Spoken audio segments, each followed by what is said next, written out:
And if they free up regulation, you're going to see gazillions of dollars pouring into the US economy to let this innovation grow. Bitcoin needs a shot in the arm, essentially, from network effects, because we're seeing less activity than we are elsewhere. You need to drive new participants into the space.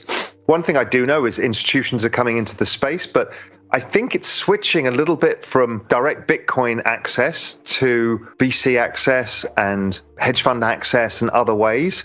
I do think we'll see some more balance sheet stuff, but the problem is the accounting laws still don't help. So for gap accounting in the US particular, they have to mark it to worst price. It's a real nightmare on a balance sheet. So until that gets resolved, we won't see many more corporations do it. Flip side, we're seeing all the banks building crypto businesses, and of which Bitcoin is the predominant one, Bitcoin and ETH again. I do think the banks will have them not on their balance sheets essentially, but in their trading books. I think we will see more pension funds and institutional investors. And I think this year might be the year of the sovereign wealth fund. You know, it would be really surprising if Dubai, Abu Dhabi, Kuwait, I think Singapore already has it on their balance sheet. Saudi, I think. There's a whole bunch of these that I think will start doing it. They've already been doing VC investments in the space. I think they'll start coming into the space in terms of physical ownership of Bitcoin. And for people that are watching that thinks, oh, that sounds great, but what would a sovereign wealth fund for Bitcoin, what would that actually do to, for example, the price, and also just for that next stage of adoption and even acceptance across regions? Well, I think it's the real sign of acceptance. In terms of adoption, yes, it allows other pension funds to own it, other large pools of capital. Key thing about these sovereign wealth funds is they have gigantic assets. So even a 0.5% weight is, billions and billions and billions of dollars. So when they come into the space, it's going to be meaningful and they'll be in it forever. So that's something to really keep an eye on, because when that starts happening at scale, it'll move the price for sure. And it will drive pension funds to come in and kind of other players. One prediction that we are seeing as well, Bitcoin spot futures ETF, obviously last year with the Bitcoin futures, that was slightly correlated to all-time high price. Are you expecting to see Bitcoin spot futures come along? They haven't given us a hint that it is. And it's bizarre because what they've done, if Gensler's idea was to protect the little guy, he's completely screwed them by giving them a futures contract that trades at a discount. And so suddenly the ETF now doesn't track the price of Bitcoin. Same with the GPC trust. They should do something, but we've not heard any noise that they will. So I'm not sure. Meanwhile, every other country is launching ETFs. I think India's just launched an ETF on Bitcoin. Canada, there's ETPs in Germany. They're coming anyway. Whether the US gets there or not, everywhere else will get them. We should start to see the SEC work with crypto a little bit better. What's your thoughts on expectations from the SEC this year? And also, if you had one statement to kind of give, what would you direct to them? The SEC is fighting its own turf war with the CFTC, the OCC, the Fed, and everybody else who wants to regulate Bitcoin and crypto. They're fighting war by saying we're going to be tough on these people. Now, don't forget, the US government is full of baby boomers, old group of people who mistrust and have a fear of change. So there's that. So I think that's the fight that the SEC wants to have, and they want to look like they're in control of this. There's 86 million millennials and 70-something million Gen Z who are now voters, who have a lot of money. And we've seen them as soon as you shake the cage, rattle the cage about banning crypto or trying to do something nefarious to crypto, they get together very fast. This is why I'm thinking about the DAO structure. My guess is when we're now getting into political season in the US, people are going to start to put together a DAO structure to support politicians of both sides that support the adoption of cryptocurrency. People don't want to fight young, wealthy voters in gigantic numbers. I think that fight's going to come. And I think the outcome should be, and here's my advice, is they need to walk away from the securities law, the 1934 securities law. It is unacceptable to tell people that they are not allowed to make certain investments versus others while making it completely allowable to go to a casino and blow everything. I mean, it's so inconsistent. You can buy a gun, but you can't invest in a private company. I mean, how dare they do that? And you've got a very large group of young people who have an all-time record value equity market, bond market, real estate market. Here's the opportunity of a lifetime, and you think it's right to stop them. So I think people need to change the rules. Before we continue, help us clicking that YouTube like button and subscribe now to our channel. This shows the algorithm that you valued this information. And it helps us spread that message. Sharing is caring. And now, let's continue. I spoke to the chief fintech officer of Singapore on Real Vision recently, and I said, how's Singapore doing it? And he said, well, what we've done is just said, we'll give you risk warnings. So we tell you that it's a risky thing, that it's an early stage investment, and that it could go to zero, but feel free to invest. And that seems much more sensible way of going about it than saying, well, if you're not worth $1 million, the day you're worth $999,000, you're not allowed to invest in certain things. And the day you go over, suddenly you're now smarter and experienced. It's ridiculous. So it has to stop. If that does stop, if what you're saying, if this 1930s securities law is abolished, what would you expect it to do for the stages of America right now when it comes to being open for cryptocurrency business? Would you start to see more innovation in the space? Would you start to see more companies Without question, regulatory clarity. The US is really the home of tech innovation between China and the US. Now, China's a closed economy. Yes, some of their businesses are globalized, obviously, but the US is the home of all of this. They have the first mover advantage. They have the passion within the industry in the US. If you go back to the UK, it's so far behind. Europe's so far behind when you come to crypto. The US is the epicenter.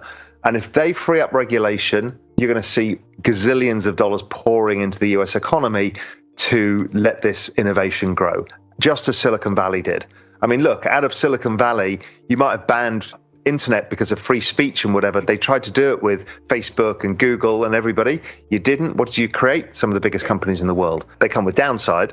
They have they've got issues in their business models, but they bought trillions and trillions of dollars into the US. So that's why it's important. What's your take on recently we saw the kind of geopolitical tensions in Kazakhstan, the internet shut down, and some people were saying that could slightly be reflected in hash mining prices and also potentially even the price of Bitcoin. Was that something that you agreed with, and what was your take? I just think the Bitcoin mining industry is incredibly efficient. We took out 40% or 50% of the world's miners in China, and nothing happened.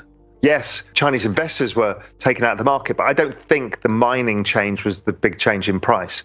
And they set up super fast in Texas, Kazakhstan, Iran, all over the world. I think it's a distributed network. It does exactly what it's supposed to do. It's super secure. If you take out 50% of the entire mining and nothing really happened, then it works perfectly. All systems go. Is there a risk, though, when it comes to reliance on internet connection, that actually... If the world loses the internet, then we've got bigger problems to deal with than this. I mean, it's a nonsense argument. People come, well, it's reliant on the internet. Well, if there's no internet, there's no banks, there's no food delivery, there's no cash registers, there's no payment systems, there's no telephone, there's no nothing. We are a world reliant on the internet. You heard it here first, ladies and gentlemen. I did watch a video of yours from October 2020, and you said that Bitcoin was in this supermassive black hole. The narrative will continue to grow for 18 months. And I was like, 18 months is quite specific. What happens after the 18 months? And the 18 months will be around March. Was there an intention behind March 2022, or was it more phrasing? No, it was actually around the previous Bitcoin halving cycles and how long they last for. Previous price charts suggested that around March would be the peak, but that whole pattern fell apart in December. So everybody was expecting the rally. Market loves pain. It chooses to do the opposite for this lack of network growth and a bunch of this other things. So therefore, it kind of suggests that the structure of the halving cycles has changed. And I think that's probably right. And I think the downside will be less. Maybe we're in a bear market, and maybe the bear market is down 30, 40, 50%, as opposed to down 80%, which was the previous ones. Maybe the cycles are shorter. I've looked at Amazon in the past. It used to start with big violent swings, down 95%, then down 80%, down 60%, and then it just did this and just went up. I kind of think that's what network adoption looks like. The more people come onto the network, the less downside there is. Yes, it doesn't spike as high, but the uptrend is stronger and the cycles tend to be shorter. So that's kind of my working hypothesis right now. We'll have to see how it plays out. But I kind of think the cycles are shorter and less steep. Do you want to know one thing about crypto? I made over 3000% in profit in a few weeks.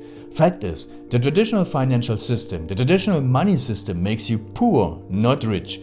If you want to earn $500,000, $1 million, you have to wait until you're 50, 60, 70 in the traditional financial system, and you probably will still be broke. And you will be old. This is not a sexy combination, as you can imagine. But the question is, how can you start in crypto and make these profits? Where to invest? Where to start? My name is Gunnar and I'm from Germany, as you can hear, and things are a little bit different in Germany. More about that later on.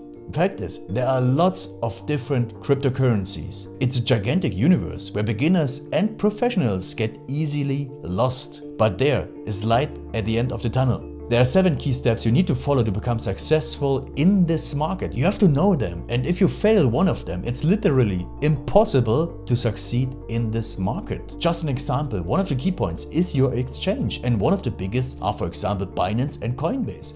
These are trusted and well-established exchanges, but, and this is a big but, you won't find the super profitable coins on those exchanges. The unknown super profitable coins that get gigantic profits are not traded on those kind of exchanges. They are traded on much smaller insider platforms that are barely known. And I can tell you what those super secret exchanges are and why they are so profitable. And another super important thing are the right information sources. The point is, the internet is gigantic. There are hundreds and hundreds of YouTube channels, blogs, pages, and much more. And there are also market makers and influencers. For example, Elon Musk, he is not a crypto guy, but the moment he recommended Dogecoin, it went through the roof, to the moon, so to say. But why did he recommend it?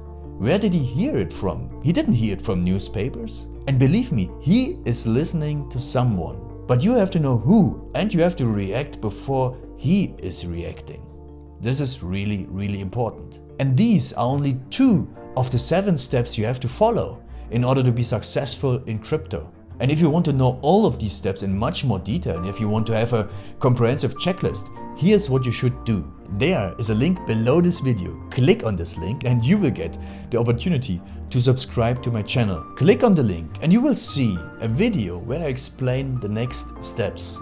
So see you soon. Click on the link now. I'll see you there.